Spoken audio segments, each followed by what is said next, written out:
we start in the book by telling your own personal story, which I really love. And then you get into Carnivore 101. So, what are some of the concepts you cover in that first chapter to kind of introduce this concept to people? Yeah, so I break it down a little bit because some people don't know what carnivore is, and there's different versions. You could do ketovore, you can do animal based. So, talk about that. And I go over because macros is a question I get a lot. So, I give kind of like a blanket statement on like where you can start out with macros and make changes from there.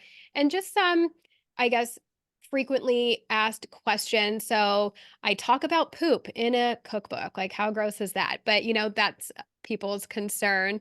Trying to think what else is in there. There's Just a like lot. There's a lot that yeah. you put in there. It's great. It's like there's not just a shopping list, but like ingredients. There's all the tools that you use in the kitchen. Like it's pretty. It's a nice guide. Yeah, thanks. Yeah, so just like a lot of the basics just to like get you started on carnivore, get you started in the kitchen. Yeah, the different kitchen tools and yeah, I hope it can be helpful for a lot of people. Yeah, gotcha. I like what you said when you were writing about the air fryer. I know that's one of your favorite things to use, but you said you hesitated because you didn't want to add another thing to your kitchen. I I just did the same thing. At Hack Your Health, I met Audra Coleman, who does dehydrating. You also include a dehydrator for some of your meals, and I her food was so good. She shared some of her like dehydrated pork and ribeye with me. It was delicious, but I was like, I don't want to add this big bulky thing to my kitchen, and it's going right now in my kitchen, dehydrating some ground beef. And so it can be a challenge at first to decide like what things are we going to invest in, what things are going to be worth it, and what things are not going to be worth it. So on that note, um, on the lesser end, the cheaper end, like how easy can you make it? And also, if somebody is willing to invest more money or has a space and they want to add other things, what are some of your favorites? So I also have a dehydrator. I love the meat chips. I have 2 air fryers. I have not like I need to consolidate some things, but air fryer, I use it daily. Instant pot is great. I feel like you can get rid of your old crock pots and get an instant pot instead because you can cook slowly. Or what I use it for is when you need to do something quickly. And you can also do frozen meats in the instant pot. Whereas if you put a frozen meat in the crock pot, it's such a slow cook that it will be, like, in the danger zone too long as it defrost. So, for me, I don't use my crock pot anymore. I'll use the Instant Pot for those types, and it's just nice to have it be so quick. So, yeah, I mean, I guess one could survive without a dehydrator, but air fryer and Instant Pot, use them all the time. Yeah, gotcha. Okay. And then on that note, if somebody wasn't willing to invest that, like even just a good pan, a cast iron pan or something is pretty essential. Beyond that, really like not much that they would like absolutely need, correct? Yeah, cast iron pan for sure, and you can get, like, by Lodge, they're very affordable. I use Lodge, and then I also have, that were gifts, Le Creuset, but they're gotta get fancy, but yeah, they're Fancy. both great.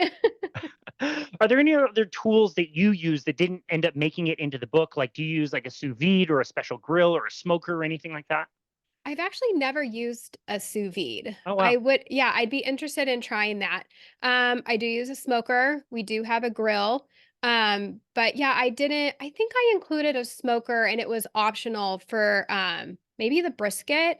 But I know a lot of people don't have that, but I do love a smoker. But if you don't want a smoker, just get smoked salt. It's good Yeah. too. Yeah, good call. Sous vide is awesome, by the way. That maybe that will be your next one. But to be able to like vacuum seal steaks that I buy, I get them at the store on discount, vacuum seal them up, throw them in the freezer, and then when I'm ready for steak, I'll just take a bunch of them, drop them into the sous vide, and frozen at 120 for 2 hours, and they come out perfect. All you need to do is sear them after that. So Mm. yeah, it's also great. Sous vide is great for warming things up too. Like if I ever have like leftover eggs and I'm not able to finish, I just throw them in a vacuum bag and I can throw them right back in the sous vide at a low water temperature, and they'll just warm up and be like perfect kind of temperature and consistency. So that's a good one to add.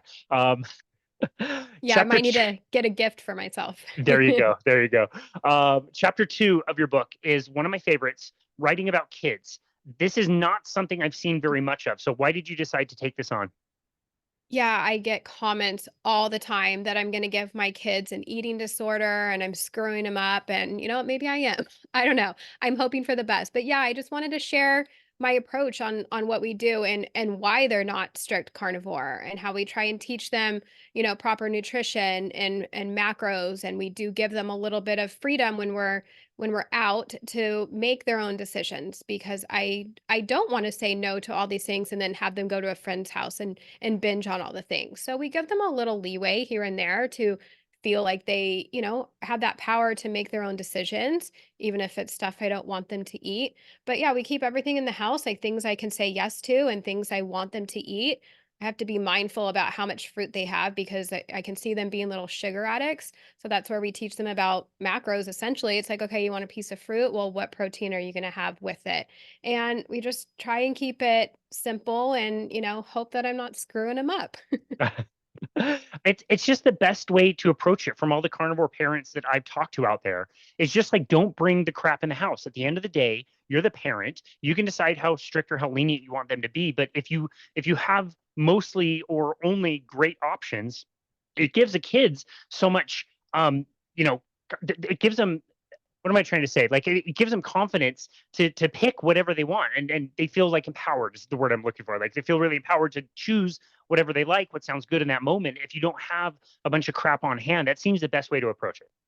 Exactly. Yeah. Because if we have, they do once in a while like get treats, but I don't even want that in the house because if there's leftovers and they're constantly asking me for it and it's annoying. So it's like, I want the treats to be out of the house. So it's, you have it and you're done and you move on. We don't have more of it. So yeah, keep everything in the house, like, things you can say yes to. Like you have control until they get older and they can buy their own food. But yeah, do the best you can while you're able to control what they're eating.